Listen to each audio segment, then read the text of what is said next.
All right, my name is Jeff Anderson. I am the founder of the law firm Jeff Anderson and Associates. And I am here today with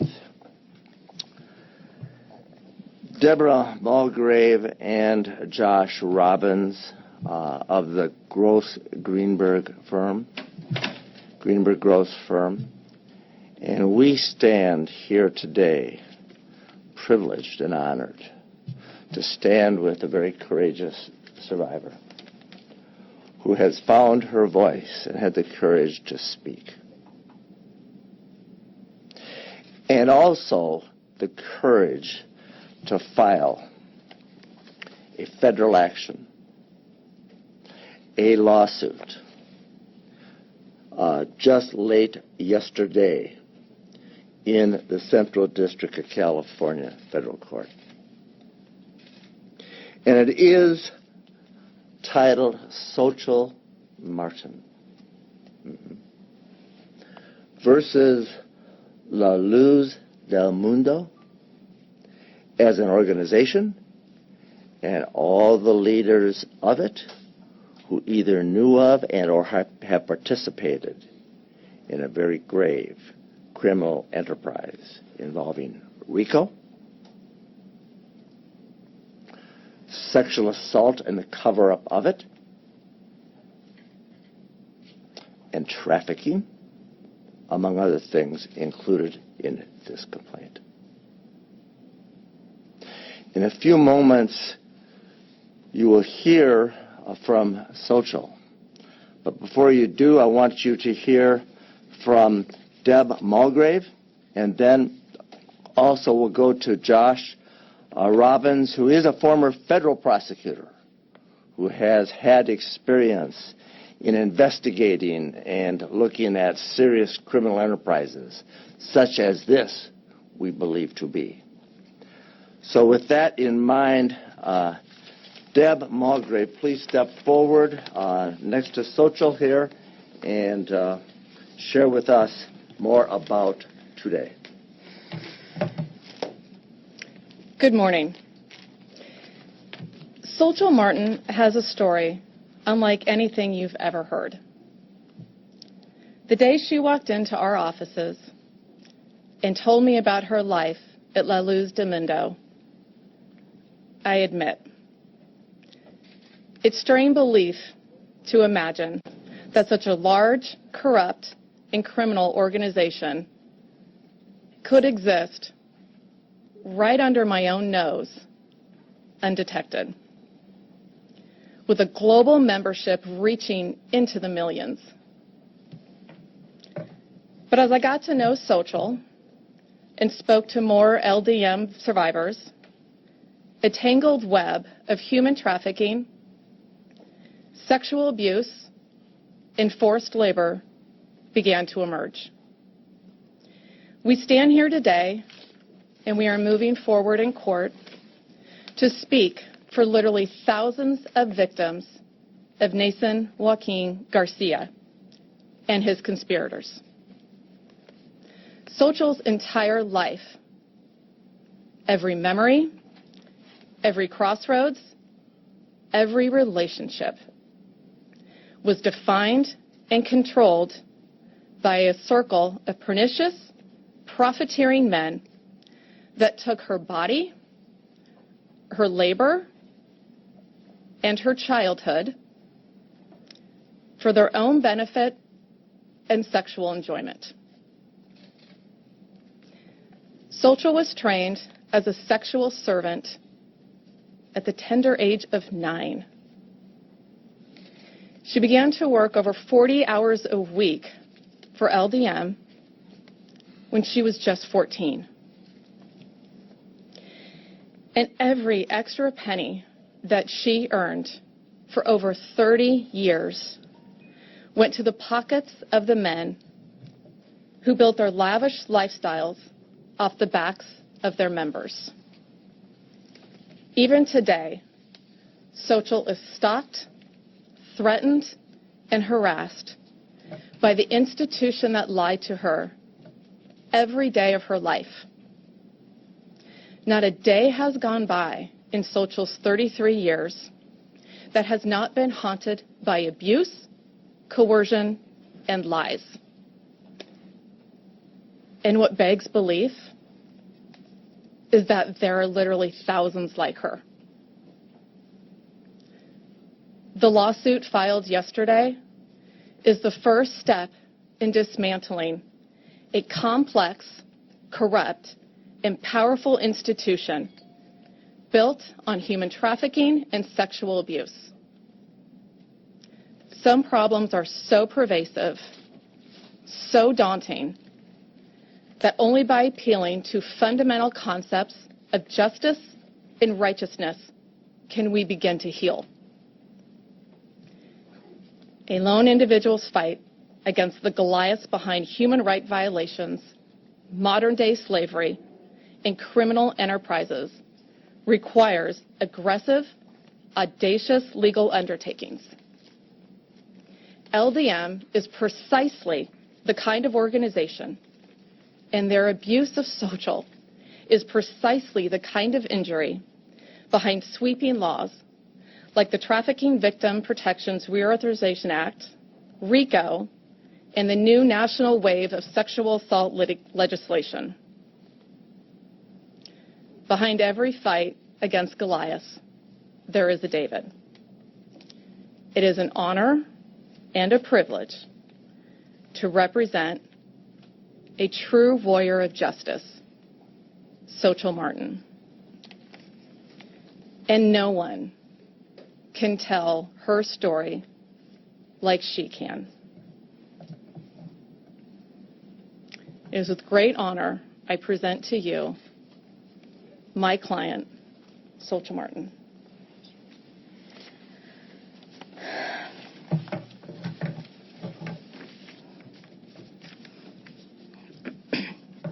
Hello, my name is Xochitl Martin. I am 33 years old and grew up here in Los Angeles. In 1986, I was born in the inner circle of La Luz del Mundo and raised to be the property of the Apostle Samuel Joaquin and his son after, Naasón Joaquin Garcia. For the first 30 years of my life, I was taught to believe that my body, my mind, my soul belonged to La Luz del Mundo because it was the will of God.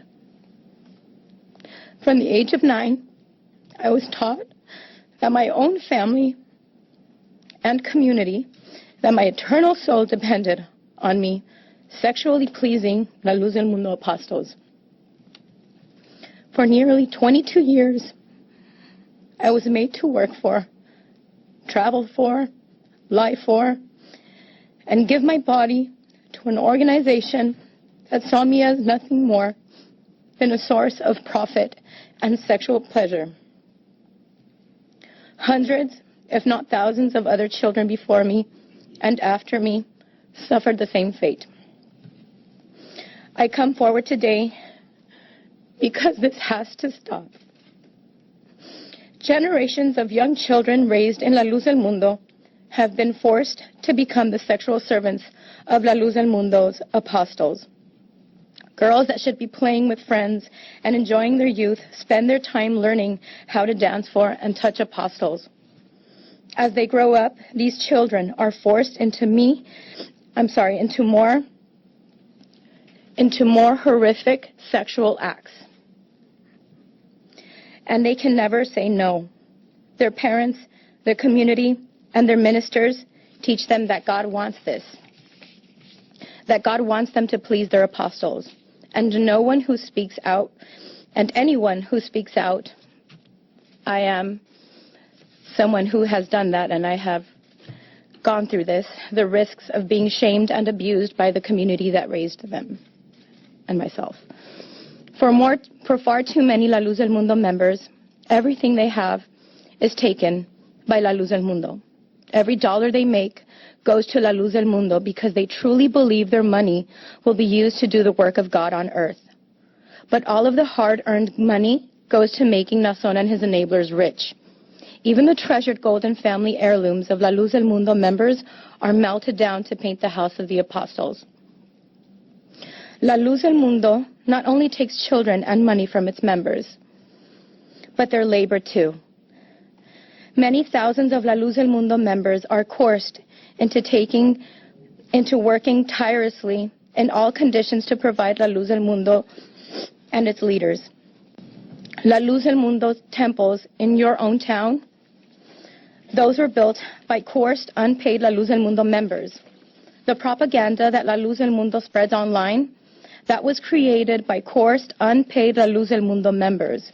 The food that the pastors eat, the celebrations that La Luz del Mundo holds, and the goods that La Luz del Mundo sells, all of them come from the hard work of La Luz del Mundo members that have no choice but to do whatever La Luz del Mundo asks of them.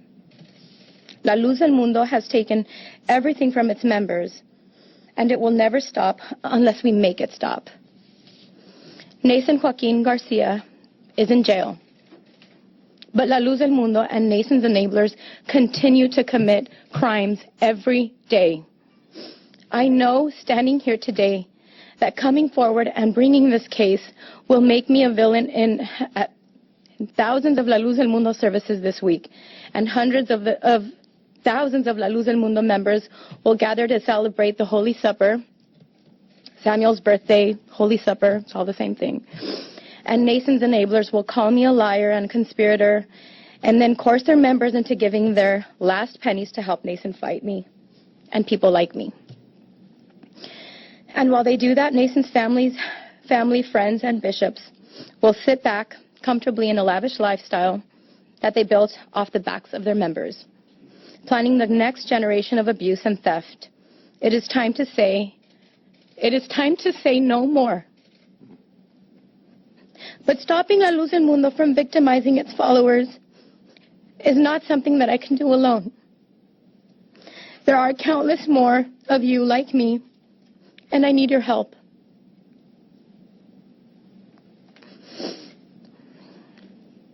I hope that by standing here today, some of you will see yourself in me. A very good friend of mine. He's an activist for human trafficking, and he says he does this because he sees all those little children out there like it was him when he was younger. A very, very dear friend of mine. And I see a lot of Xochilitas out there, all of the Jane Does, not just the ones in the California case, they're everywhere. It's international. I hope you see yourself in me and decide that you do not have to be silent anymore. That you can speak up and say stop. That you won't be afraid any longer, and that you will tell the world what has happened to you, and what happened to you is not right. What happened to us is not right. It is not a blessing. It is not from God. It is not right.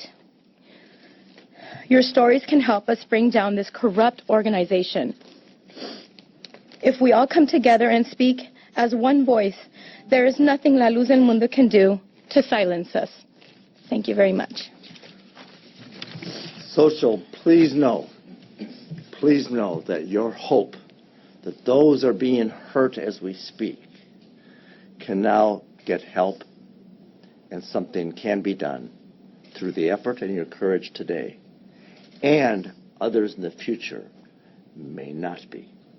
Know that this action that you are taking today, and to that end, is a realization of the hope that kids are better protected than you have been.